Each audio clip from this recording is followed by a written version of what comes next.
Chapter 13. As heavy as a wet blanket. Simil, noun. A comparison of one thing with another using like or as. Evan woke up on Saturday morning in a bad mood. It was the same mood he's gone to bed with on Friday night. The same mood that had followed him all that day, hanging over his shoulders like a heavy, wet, stinky wool blanket. But after he'd complained to his mother for 10 solid minutes about the lack of milk in the house, and then snapped at Jessie for leaving her shoes on the stairs right where he would trip over them. Both his mother and Jessie declared that he was a beast and told him to get out of the house until he turned back into a human being. He decided to grab his snowshoes and hike through the woods and into the cemetery. There were good trees for climbing there, and it was his favorite place to think. He went to the garage and started rummaging through the big plastic bin of outdoor stuff. About 4 inches of snow had fallen last night, and although he could have gone out in just his boots, it was more fun to wear snowshoes. He started hunting through the shelves in the garage. Instead of finding his own snowshoes, though, he found his dad's. They were behind the pile of sleds, boogie boards, and skim discs, wedged between the wall and the shelving unit. Evan scowled. Things that used to belong to his dad were always turning up. He'd be looking on the bookshelf for one of his old Calvin and Hobbes books, and he'd find a book on fly fishing instead, or he'd be reaching all the way to the back of the linen closet for a clean pillowcase, and there would be his dad's old Michigan Wolverines hat. Evan hated finding these reminders. He figured, what's done is done. There was no point in even thinking about the past. But this time he looked at the snowshoes and then at his own feet. He'd been growing a lot this year. He was the second tallest boy in his class. Maybe his dad's old snowshoes would fit him. He sat down and adjusted the toe straps to their smallest setting. Then he jammed the toes of his boots into the straps and cinched the heel straps as tight as they would go. He stood up and took a few scratchy steps across the concrete garage floor. The snowshoes stayed on. Out in the cemetery, the snow had drifted and banked so that some spots were several feet deep, but others were covered by no more than a dusting.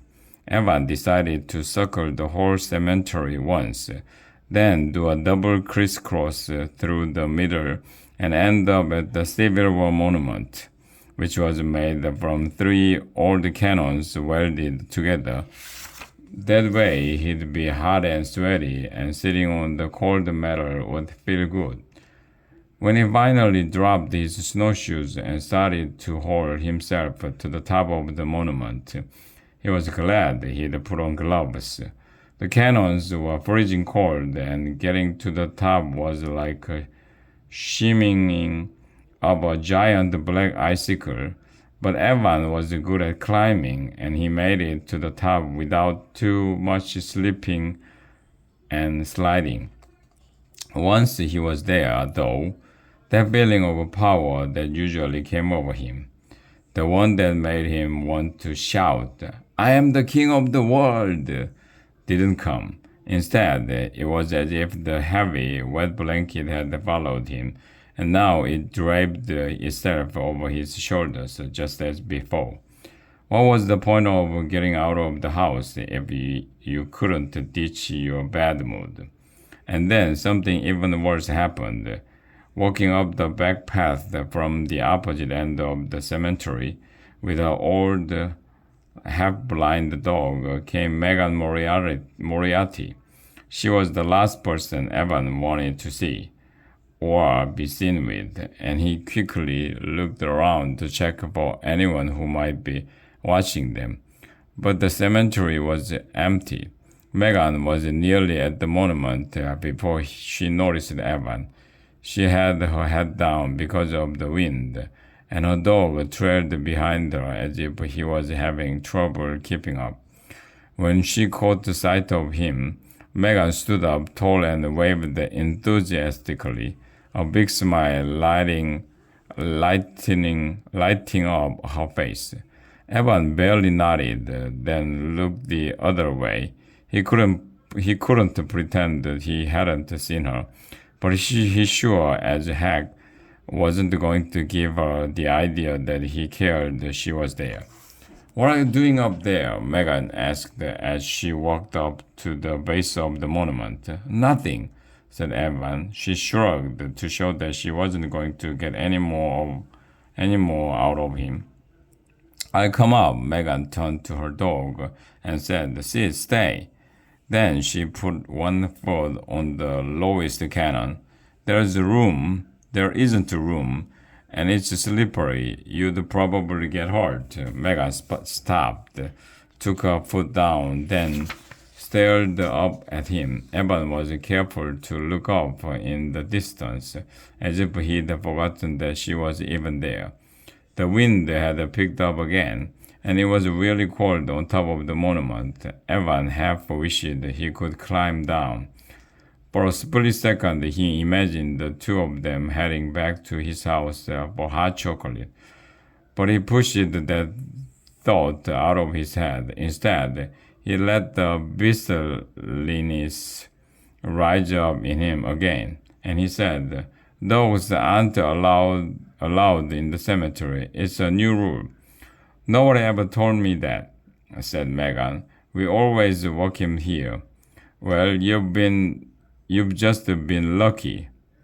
That's all. If the police see you walking your dog, they'll fine you $25. He didn't really know what the fine was, and he'd never seen the police stop anyone for walking a dog in the cemetery. But there was a sign by the caretaker's house. Megan seemed unsure about what to do. She picked up the dog's leash, but then just stood there, looking around her. Maybe she was checking for the police. She wasn't smiling anymore. "I guess, do you want to go sledding later?" "You and Jesse? My mom will take us over to the high school." Evan shook his head and continued to look up in the distance. "Nah, I've got things to do. Maybe Jesse will go with you." "Okay, well, I guess I'll see you on Monday." Then she laughed. Valentine's Day. Evan scowled. What a stupid holiday. I wish they'd never invented it. "What's so bad about Valentine's Day?" asked Megan, giving her dog a scratch behind the ears. "You get candy." "Yeah, like those crummy candy hearts. No one even wants those things and those stupid messages." Megan stood up straight. "What's wrong with the messages? Everyone likes them." Evan was about to say, "I didn't," but there was no way he was going to tell her that he was the only one who didn't get a personal message. Besides, he didn't want anyone to see him talking to Megan Moriarty as if they liked each other.